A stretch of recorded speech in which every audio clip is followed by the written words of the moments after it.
زدني علما. اعوذ باللہ السمیع العلیم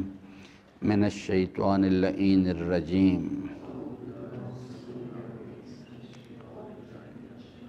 بسم اللہ الرحمن الرحیم. اللہ لا الہ الا هو الحی القیوم لا تأخذہ سنۃ ولا نوم لہ ما فی السماوات وما فی الارض من ذا الذی یشفع عندہ الا بإذنہ یعلم ما بین ایدیہم وما خلفہم ولا یحیطون بشیء من علمہ الا بما شاء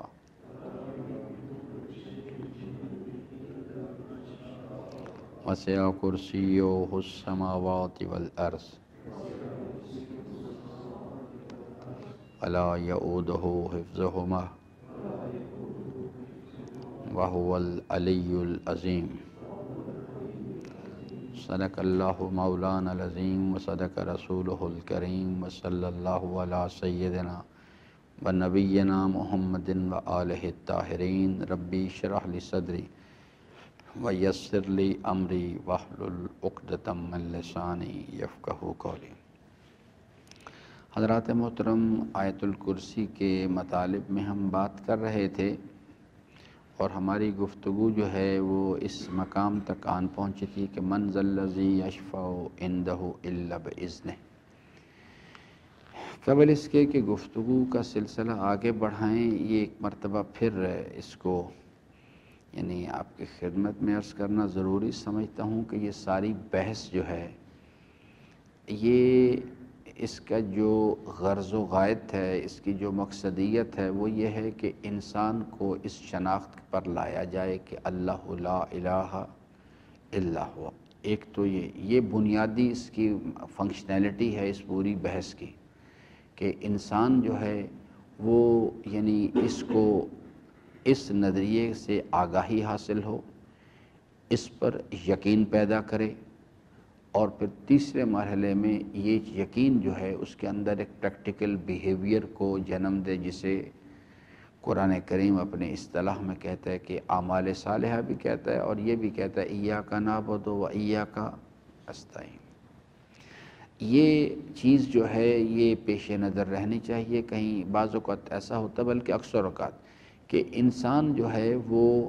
اس وادی میں جب اترتا ہے تو اس کے نتیجے میں جو یہ خود قرآن کریم کے جو یہ مباحث ہیں یہ انسان کو اپنے اندر پکڑ لیتی ہیں، اور اس کے نتیجے میں وہ اس مقصدیت کو جو ہے خود قرآن کریم کا لحن، قرآن کریم کی تفصیلات اسے پکڑتی ہیں، اور انسان جو ہے وہ اصل چیز کو بھول جاتا ہے بنیادی طور پہ. کہ یہ میں پھر دوبارہ سے عرض کرتا ہوں اس چیز کو، بنیادی جو نظریہ ہے وہ ہے یعنی جس کے تفصیلات قرآن کریم میں بیان کی گئی ہیں وہ ہے الحمدللہ رب العالمین. خود سورہ الحمد میں بھی الرحمن الرحیم مالک یوم الدین جو ہے در حقیقت یہ اس کی یہ جو اللہ تعالیٰ نے یہ سٹیٹمنٹ ہے جو دو مراحل پر مشتمل ہے. نظریہ ہے الحمدللہ، رب العالمین جو ہے وہ اس کو دلیل کے طور پہ لایا گیا ہے کہ یہ چونکہ میں عالمین کا رب ہوں اس واسطے یہ الرحمن الرحیم مالک یوم الدین اس کی یعنی تشریحات ہیں کہ عالمین کی ربوبیت اللہ تبارک و تعالیٰ کیسے کرتا ہے. جیسے یہاں پہ یہ جو نظریہ ہے کہ اللہ لا الہ الا ہوا، یہ شان الوہیت کے مختلف مظاہر بیان، الحی القیوم، کہ لوگ جو ہیں وہ خود کتاب کے اندر وَإِذَا حُمِّلُوا التَّوْرَاةَ ثُمَّ لَمْ يَحْمِلُوهَا، وہ چیز جو تھی وہ کیوں ایسا ہوا ان کے ساتھ. یہ قرآن کریم ہو، آیت الکرسی ہو، سورہ الحمد ہو، پہلا مرحلہ ہے قرآن کریم کو پڑھنا ہے. جب ہم قرآن پڑھنا چاہتے ہیں تو قرآن کریم پڑھنے کے لیے کسی چیز کی ضرورت نہیں سوائے اس کے کہ انسان کو عربی آتی ہو. تو وہ قرآن پڑھ لے گا، اس کے لیے پرابلم نہیں ہے۔ لیکن دوسرا ہے قرآن کریم کو سمجھنا۔ اس کے لیے جو چیز جس کی ضرورت ہے، کیونکہ یہ جو قرآن کریم جو ہمارے سامنے ہے یہ قرآن کریم کا وجود کتبی ہے۔ قرآن کریم کا وجود حقیقی فی کتاب مکنون لا یمسہ الا المطہرون، وہ جو ہے اس کے لیے جس چیز کی ضرورت ہے وہ طہارت ہے بمقابلہ رزق کے۔ اگر وہ طہارت انسان اپنے اندر پیدا کرے گا تو وہ انسان وہاں تک رسائی حاصل کرے گا۔ تیسرا مرحلہ ہے کہ انسان نے اس مفہوم پر یقین پیدا کرنا ہے اور اس کو کنورٹ کرنا ہے عمل کے اندر۔ اگر انسان اس پر یقین پیدا کرے گا کہ جس میں چونکہ انسان کی فطرت ہے کہ وہ مفاد حاصل کرنا چاہتا ہے اور نقصان سے بچنا چاہتا ہے، جب اس کو یہ بات سمجھ آ جائے گی کہ آخرت کا مفاد اصل ہے اور آخرت کا نقصان اصل ہے، تو وہ اس مفاد کو حاصل کرنے کے لیے پلاننگ کرے گا، اس نقصان سے بچنے کے لیے پلاننگ کرے گا، اور پھر ان راہوں پر چلنے کی کوشش کرے گا جو کہ میں نے آپ کی خدمت میں سورہ مدثر میں وہ چیز، یعنی کیوں انسان ما سلککم فی سقر لم نکو من المصلین، پھر وہ ان راستوں سے بچے گا جو جہنم لے کے جاتے ہیں اور ان راہوں کی طرف جانا چاہے گا جو انسان کو جنت کی طرف لے کے جاتے ہیں۔ تو یعنی ایسا نہ ہو کہ کہیں ہم آیت الکرسی میں یا قرآن کریم کے اندر ہم اس کو صرف اپنے آپ کو یہاں تک محدود رکھیں کہ جناب ہم نے قرآن حفظ کرنا ہے، قرآن پڑھنا ہے۔ قرآن کریم پڑھنا بہت اچھی چیز ہے، لیکن یہ ایک وسیلہ ہے۔ قرآن پڑھنے کے بعد قرآن سمجھنا ہے، پھر قرآن کریم پہ عمل کرنا ہے، اور پھر عمل کرنے کے بعد بھی اپنے عمل پر بھروسہ نہیں کرنا، اللہ کی بارگاہ میں دعا کرنے کے پروردگارہ اسے قبول فرما، اسے نتیجہ خیز کر اور اسے میرے لیے خیر و برکت کا موجب قرار دے۔ تو اس لیے اس چیز کو خوب اچھی طرح سے پیش نظر رکھنا چاہیے۔ ہر روز انسان کو چاہیے کہ وہ اب قرآن کریم کے دسترخوان پہ جائے، قرآن کریم پڑھے، قرآن میں غور و فکر کرے، وہاں سے اس انوار الہیہ کو حاصل کرنے کی کوشش کرے، اس پہ یقین پیدا کرے۔ اس طرح سے اسی واسطے ائمہ نے فرمایا اور قرآن کریم میں خود اللہ تعالیٰ نے رہنمائی فرمائی، وَرَتِّلِ الْقُرْآنَ تَرْتِیلًا، قرآن کریم کو ٹھہر ٹھہر کے پڑھو، غور و فکر کرو، اس کے اندر غور و فکر کے ساتھ اسے پڑھو، ولو تھوڑا پڑھو لیکن اس میں غور و فکر کرو اس چیز کے لیے، کیونکہ اس میں سے ان حضرت نے جو فرمایا ہے کہ جب قرآن کریم پڑھو تو اس طرح سے پڑھو کہ میرا پروردگار اس وقت میرے ساتھ یہ بات کر رہا ہے، اور پھر اس پہ غور کرو کہ اللہ تعالیٰ کیا فرما رہا ہے، کیا مجھ سے چاہتا ہے۔ جب انسان اس طرح سے، تو پھر آہستہ آہستہ ایک تدریج کے ساتھ یہ ایک عمارت ہے جو انسان کے وجود کے اندر بننی شروع ہوتی، انر سیلف کے اندر۔ جیسے حضرت نے فرمایا کہ ایمان ایک نقطے سے شروع ہوتا ہے، ایک نقطہ جو قلب انسان پہ لگایا جاتا ہے، پھر آہستہ آہستہ وہ ایک سفید نقطہ ہے، پھر آہستہ آہستہ اس کی سفیدی بڑھتی چلی جاتی ہے۔ گناہ ایک سیاہ نقطہ ہے۔ تو اس لیے اس چیز کو بہت دقت کے ساتھ غور کریں اس چیز پہ۔ اب آ جائیں اس چیز کے لیے کہ ہماری جو بحث تھی، من ذا الذی یشفع عندہ الا باذنہ، اس کے اندر اللہ تبارک و تعالیٰ نے دو تین چیزیں کہ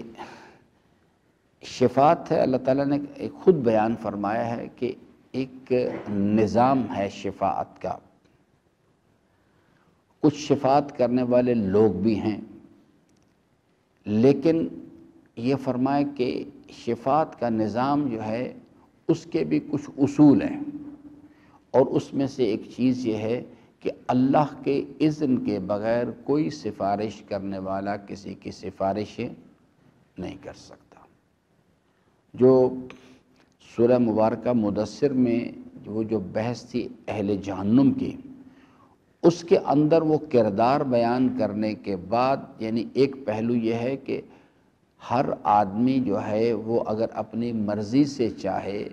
تو وہ منصب شفاعت پر نہیں آ سکتا۔ ذالک فضل اللہ ہے یؤتیہ من یشاء، یہ الہی نظام ہے، اللہ کے اذن کے یعنی شفاعت کا نظام ہے۔ کچھ لوگ ہیں جو یعنی شفاعت کریں گے، لیکن شرط یہ ہے کہ وہ لوگ جو ہیں شفاعت کریں گے جن کو اللہ تبارک و تعالیٰ اذن دے گا، اجازت دے گا۔ اور سورہ مبارکہ مدثر میں فرمایا کہ اگر یہ کردار انسان جو ہے کے پاس رہو، دنیا میں اس کردار کو اختیار کرے جو کل ہم اس کو دوبارہ کھولیں گے، اور اسی حالت میں اس کو موت آ جائے، وہ اپنے طرز عمل پر ندامت محسوس نہ کرے، تو کسی سفارش کرنے والے کی سفارش اس کے شفاعت کام نہیں آئے گی۔ تو اب جو چیز میں نے، اگر آپ کو گزشتہ کل کی گفتگو یاد ہو تو میں نے عرض کیا تھا کہ بنیادی طور پہ جو چیز ہے وہ کون سا نظام ہے، بڑا جو میگا پروجیکٹ ہے، وہ اس کو تھوڑا سا پہلے دہراتے ہیں۔ انسان جو ہے یہ 5 مراحل سے گزر رہا ہے، جو میں نے سورہ مبارکہ بقرہ کی یعنی آیات کی روشنی میں عرض کیا۔ پہلا مرحلہ کیا ہے؟ کنتم امواتن، یہ مرحلہ ہم اس میں آئے اور ہم اس سے آپ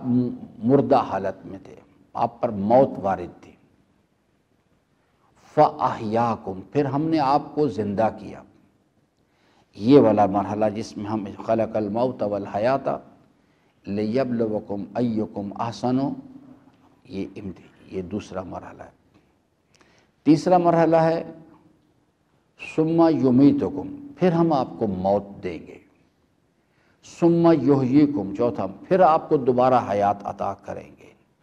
ثم الیہ ترجعون، پھر ہم نے دوبارہ اللہ تعالیٰ کی طرف لوٹائے جائیں گے۔ یہ 5 مراحل ہیں انسانی زندگی کی۔ اس میں یہ دوسرا مرحلہ جو ہے، اس کے اندر انسان کو کیا کیا گیا ہے کہ فَأَحْيَاكُمْ، ہم نے زندہ کیا۔ جب زندہ کیا گیا تو اس کے بعد اس کو کیا کیا؟ إِنَّ هَدَيْنَاهُ السَّبِيلَ إِمَّا شَاكِرًا وَإِمَّا كَفُورًا، اس کو ہدایت کا سامان کیا۔ هُوَ الَّذِي بَعَثَ فِي الْأُمِّيِّينَ رَسُولًا مِّنْهُمْ يَتْلُو عَلَيْهِمْ آيَاتِهِ وَيُزَكِّيهِمْ وَيُعَلِّمُهُمُ الْكِتَابَ وَالْحِكْمَةَ وَإِنْ كَانُوا مِنْ قَبْلُ لَفِي ضَلَالٍ مُّبِينٍ۔ انسان کی ہدایت کا سامان کیا گیا، اسے بتایا گیا کہ من اینا، آپ کہاں سے آئے ہیں، آپ کا اوریجن کیا ہے، آپ کو اور اس کائنات کو ایک حی و قیوم پروردگار نے پیدا کیا ہے۔ جس نے پیدا کیا وہ کس شان کا مالک ہے اور انسان کا اس کے ساتھ کیا رابط ہے۔ فی اینا، یہ دنیا کیا چیز ہے، یہاں کیوں لا کے رکھا گیا ہے، یہاں لائے جانے کا مقصد کیا، اگر کوئی مقصد ہے تو وہ کیا ہے، اور اس کو حاصل کرنے کا طریقہ کار کیا ہے، اور مقصد کیا چیز ہے۔ کیوں جناب بشارت صاحب؟ انسان نے اللہ کا بندہ بننا ہے۔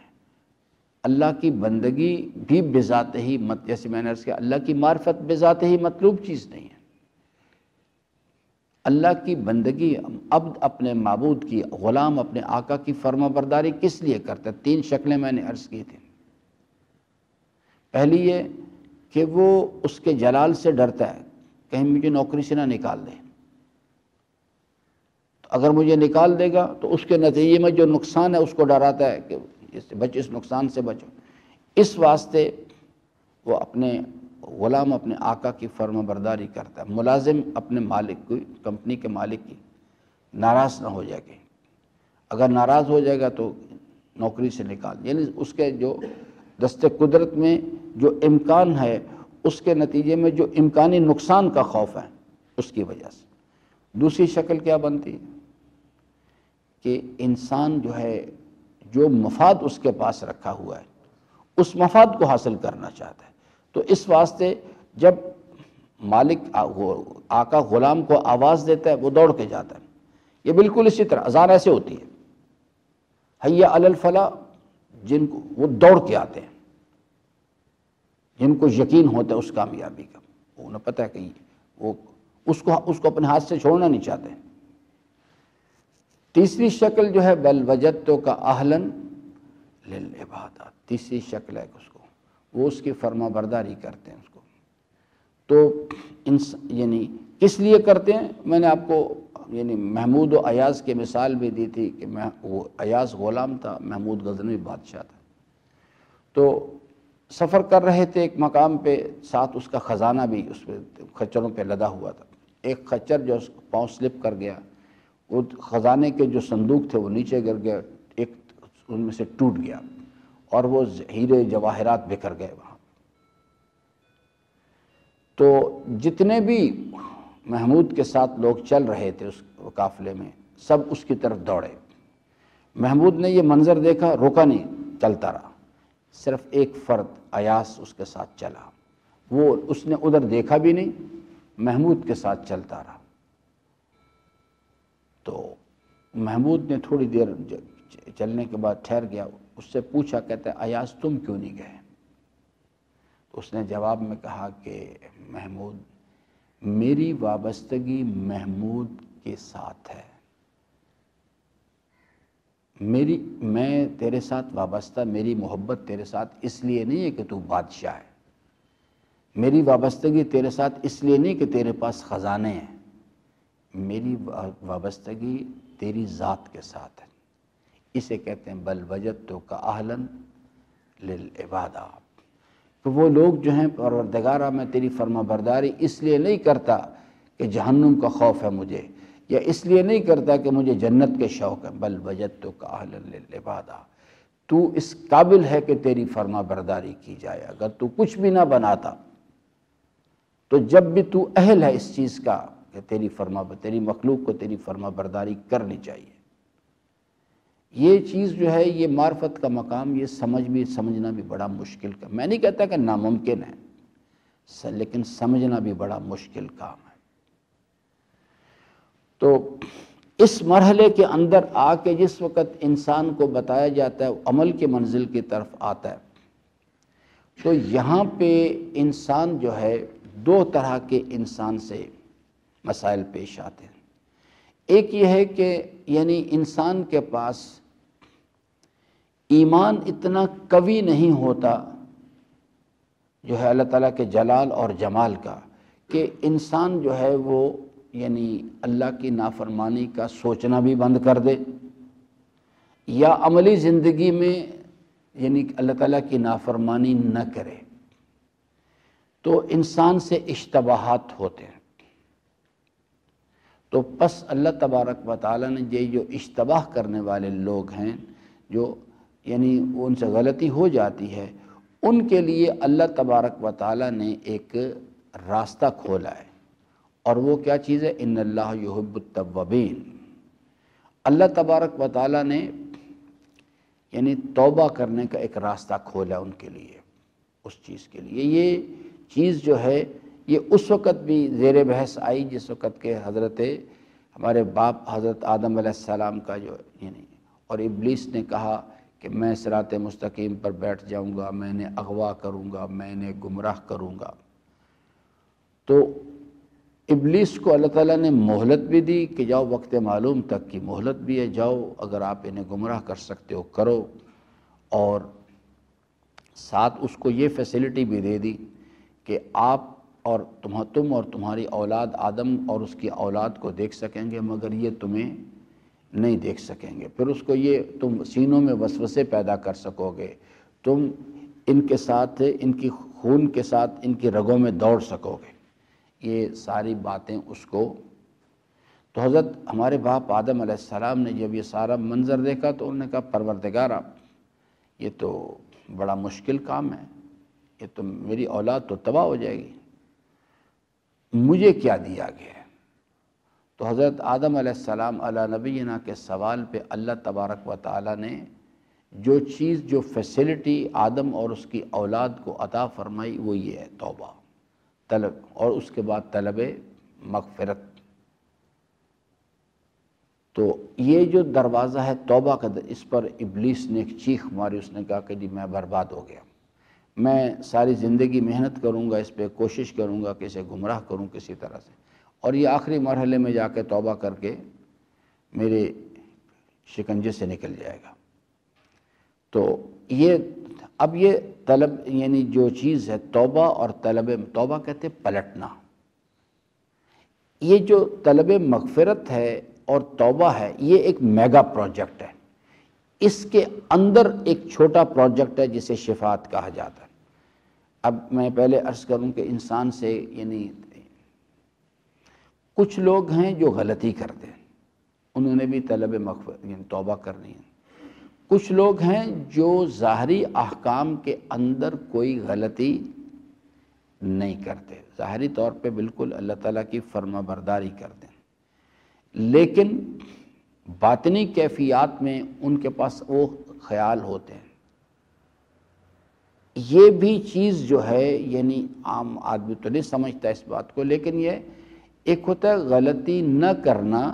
ظاہری کیفیات میں، لیکن انسان کے باطن کے اندر خیال موجود ہے، یہ بھی سوء ادب ہے اس کی بارگاہ میں۔ یہ جو اللہ کی نافرمانی کا سوچنا، یہ بھی سوء ادب ہے، یہ بھی غلطی ہے، یہ چیز ہے۔ اور تیسری ایک اس سے بھی اوپر کی ایک منزل ہے، اور وہ ہے کہ انسان جو ہے وہ نہ ظاہری کیفیات میں اللہ تعالیٰ کی نافرمانی کرتا ہے، نہ وہ اللہ تعالیٰ کی نافرمانی کا سوچتا ہے، وہ اللہ کی نافرمانی کا سوچتا بھی نہیں ہے، لیکن وہ لوگ بھی جو ہیں طلب مغفرت کرتے ہیں۔ وہ کس لیے کہ پروردگارہ تو جس شان کا بادشاہ ہے، جس کے ہم تیری بندگی ایسی نہیں کر سکے۔ یہ ایک اور سپرلیٹو ڈگری ہے کہ اس میں یہ بھی چیز ہے کہ جس میں وہ لوگ ظاہری کیفیات میں بھی اللہ کی نافرمانی نہیں کرتے،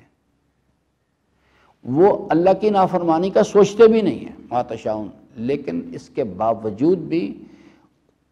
وہ کیا مخلوق جو ہے اللہ کی یعنی فرما برداری کا حق اس نے جس شان کا وہ مالک ادا کر دیا تو نہیں۔ تو وہ اللہ تعالیٰ کے اولیاء کرام جو انبیاء علیہ السلام اور اللہ تعالیٰ کے حبیب، یہ لوگ جو ہیں یہ جو طلب مغفرت کرتے ہیں، یہ دیکھیں نا قرآن کریم میں یہ بات جو ہے کہ اس کو میں تھوڑا سا آپ کو وضاحت کروں، اس کیونکہ ہو سکتا ہے کہ آپ کے ذہن جو ہیں وہ کہیں کہ یہ کس قسم کی بات یعنی شروع ہو گئی ہے۔ 3 سٹیجز میں نے آپ کی خدمت میں عرض کی ہیں۔ ایک یہ ہے کہ ایک انسان جو ہے وہ یعنی اس کے سامنے احکام موجود ہیں، اسے بتایا گیا کہ یہ راستہ اگر آپ اللہ کو راضی کرنا چاہتے ہیں، اِنَّ هَدَيْنَاهُ السَّبِيلَ اِمَّا شَاكِرًا وَإِمَّا كَفُورًا۔ ایمان کی ضعف کی وجہ سے، کمزوری کی وجہ سے کبھی نفس کی خواہشات غالب آ جاتی ہیں، تو وہ پھر اس پر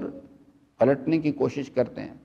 توبہ کرتے ہیں، طلب مغفرت کرتے ہیں، جس کا سورہ نوح میں ہم نے ساری بحث وہ پڑھی تھی اس چیز کو۔ دوسری شکل وہ ہے ان لوگوں کی ہے کہ جو ظاہری کیفیات میں کچھ نافرمانی نہیں کرتے، لیکن اندر خیال موجود ہے، جیسے حضرت نے فرمایا کہ ایک آدمی ظاہری کیفیات میں تو کوئی یعنی غلط حرکت نہیں کرتا، لیکن ذہن کے اندر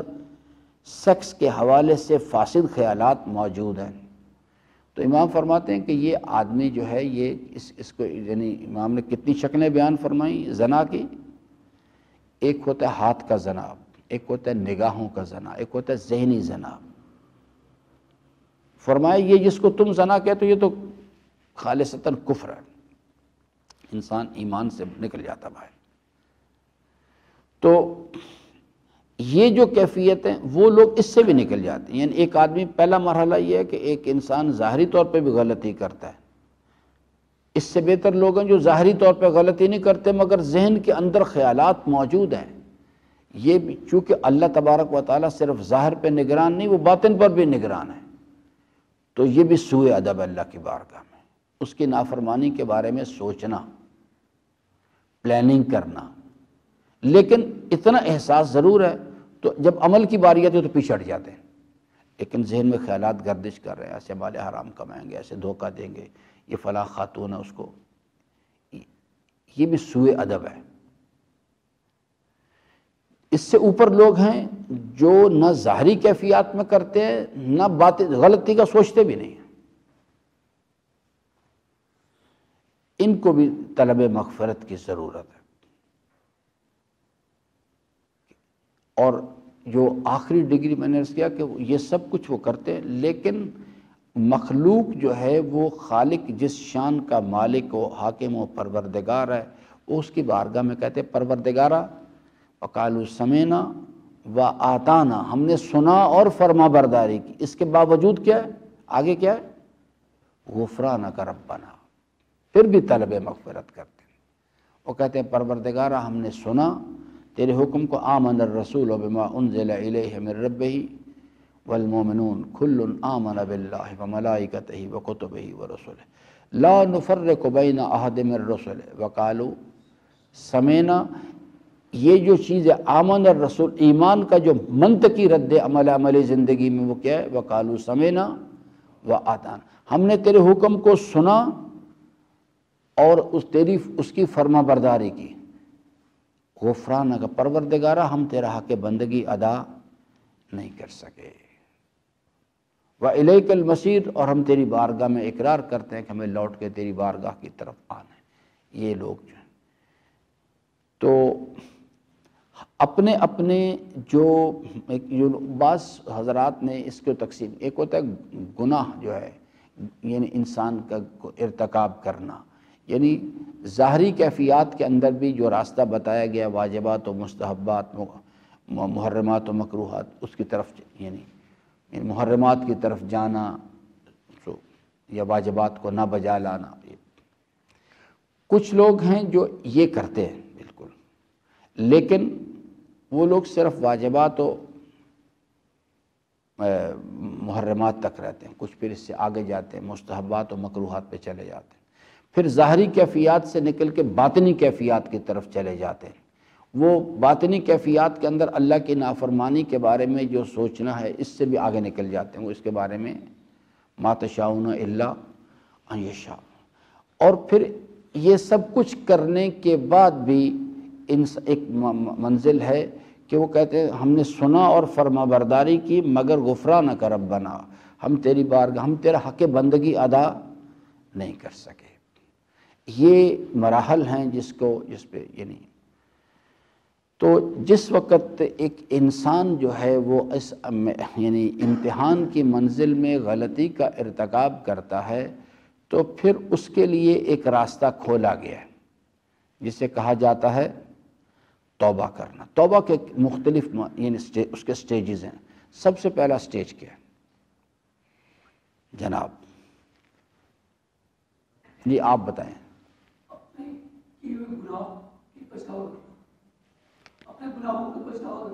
یس، ندامت دلیل توبہ سب سے پہلی چیز ہے، کیونکہ توبہ کہتے ہیں پلٹنا۔ پہلے یہ احساس ہونا چاہیے انسان کو کہ میں یہ ٹائم زون بھی استعمال کرتا ہوں، ٹائم لائن بھی استعمال کر رہا ہوں، اللہ نے عمل کا اختیار دیا اس وجود کی سلطنت پہ، اور میں نے جو راستہ جوانی کو استعمال کرنے کا اللہ نے بتایا ہے میں اس کو اختیار نہیں کر رہا، غلطی مجھ سے ہو رہی ہے۔ اپنے طرز عمل پر انسان ندامت محسوس کرے، حضرت ارشاد فرماتے ہیں ندامت دلیل توبہ ہے۔ یہ سب سے پہلا سٹیپ ہے کہ انسان جو ہے اس بات کا احساس مجھے ہو جائے اور وہ اپنے طرز عمل پہ نادم ہو جائے کہ یہ میں غلطی کر رہا ہوں، میں نے غلطی کی ہے، کہ اللہ کی دی ہوئی جوانی کو یہ جو ٹائم لائن ہے، ٹائم اس میں ایک را میٹیریل ہے، یہ اس کو ہی اصل میں پراپرلی یوٹیلائز کر کے اسے کنورٹ کرنا ہوتا ہے اعمال صالحہ کا، اور میں نے بجائے اس کے کہ اللہ کے بتائے ہوئے طریق پر اس جوانی کو استعمال کرتا، نفس کی خواہشات کی پیروی کی اور اس کے مطابق اب کچھ عرصے کے بعد احساس ہوا کہ اوہ یہ تو غلطی ہو گئی ہے۔ یہ بھی لطف عظیم ہوگا اللہ تعالیٰ کا کسی انسان پہ کہ اگر وہ اس کو بیدار کر دے، اور اس کے لیے انسان کو غفلت سے بیدار کرنے کے لیے اللہ تعالیٰ فرماتے ہیں ہم نے ایک سسٹم بنائے ہوئے ہے، وہ یہ ہے کہ ہم اسے چھوٹے چھوٹے ٹرمائل میں ڈالتے ہیں، چھوٹی چھوٹی مصیبتیں، ابتلائیں، پریشانیاں اس پر ڈالتے ہیں۔ اس سے دو فائدے اس کو پہنچانا چاہتے ہیں۔ پہلا فائدہ کیا ہے کہ وہ غلط راستے ہم اسے جھٹکا لگاتے ہیں تاکہ وہ غفلت سے بیدار ہو جائے۔ اس جو مصیبت وہ سمجھتا ہے مصیبت آ گئی، اللہ تعالیٰ فرماتا ہے مصیبت ہی رحمت آ گئی اللہ کی، کہ وہ غلط راستے پر جا رہا تھا، ہم اس کو جھٹکا لگاتے ہیں یکدم، کبھی اسے بیمار کر دیتے ہیں، کبھی ایکسیڈنٹ کر دیتے ہیں، کبھی مال لے لیتے ہیں، اس کو جھٹکا لگاتے ہیں۔ ایک فائدہ یہ پہنچاتے ہیں اسے غفلت سے بیدار کریں، اور دوسرا فائدہ یہ پہنچاتے ہیں کہ وہ جو ابتلا جو مصیبت ڈالتے ہیں، حضرت فرماتے ہیں اس کریم کی شان سے بعید ہے کہ وہ ایک گناہ کے ایک مرتبہ دنیا میں سزا دے اور پھر اسے آخرت پر بھی اٹھا رکھے۔ اللہ تعالیٰ فرماتا ہے اس مصیبت کے ذریعے سے ہم اس کے گناہوں کا کفارہ کر دیتے ہیں، اس کو خواب غفلت سے، تاکہ وہ توبہ کی طرف آئے۔ ٹھیک ہے جی، کل باقی انشاءاللہ بات کریں گے اس چیز کو۔ یہ پورا سسٹم سمجھ آئے گا تو پھر انسان کو سمجھ آئے گا کہ شفاعت کیا ہوتی ہے اندر۔ ٹھیک ہے جی، انشاءاللہ عزیزنا اللہ تعالیٰ سے امیدوار ہوں کہ اللہ تعالیٰ ہم سب کو قرآن کریم کو پڑھنے، سمجھنے اور اس کے فرامین پر عمل پیرا ہونے کی توفیق عطا فرمائے۔